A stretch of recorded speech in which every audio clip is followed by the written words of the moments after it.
J'interpelle la conscience nationale ce matin sur la chimère appelée la couverture santé universelle. La couverture santé universelle, qu'est-ce que c'est? C'est un mécanisme de facilitation des soins à travers lequel l'État rend les services de santé accessibles à la grande majorité de ses populations.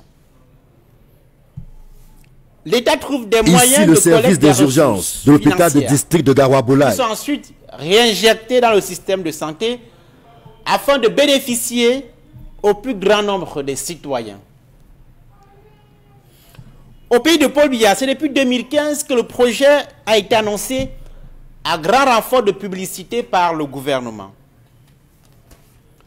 6 ans après, et alors que la pandémie du Covid-19 a exposé la fragilité du système sanitaire camerounais, les pouvoirs publics marquent le pas sur place avec un projet présenté officiellement comme l'une des grandes priorités du septennat 2018-2025. D'après le ministre de la Santé publique lui-même, l'avant-projet de loi sur la question dort paisiblement dans les tiroirs de la bureaucratie à Yaoundé.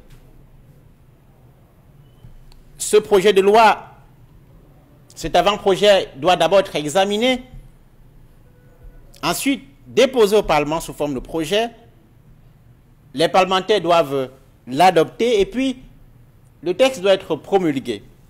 Ce n'est pas tout. 7 décrets d'application nécessaires à l'entrée en vigueur de ces textes de loi doivent être aussi élaborés. Mais évidemment, qu'il ne faut pas croire qu'après ce dispositif législatif et réglementaire, on sera sorti de l'auberge. Que non.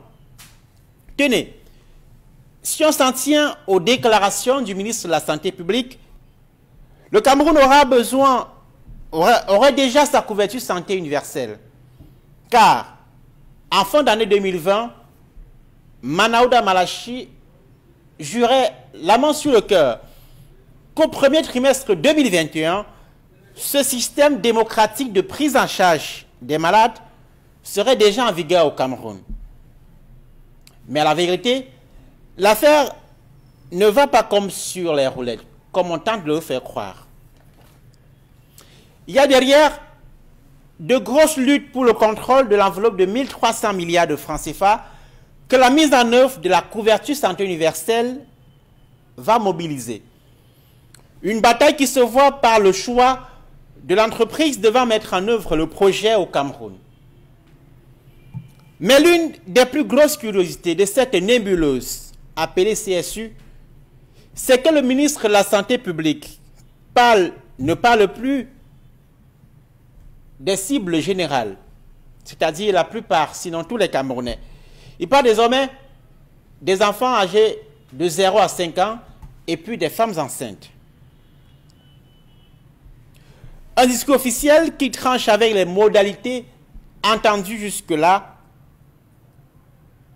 soit, en tout cas, quel que soit le bout par lequel on prend cette question, les interminables tergiversations, l'inertie, les batailles d'intérêts qui embourbent la mise en œuvre de la couverture santé universelle au Cameroun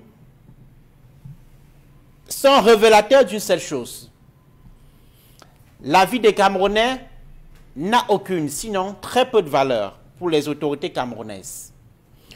Pendant ce temps, les Camerounais meurent, faute de disposer de 1500 francs CFA pour un pansement, faute d'un moindre copec pour s'offrir des palettes de Ferragan dans une formation sanitaire, faute de s'offrir des visites prénatales, n'osons pas parler des accouchements difficiles chez les femmes. Cet État-là qui a démissionné de ses missions les plus basiques, précisément là où on l'attend, est très mal placé forcément pour donner des leçons de patriotisme et de solidarité à qui que ce soit. À demain.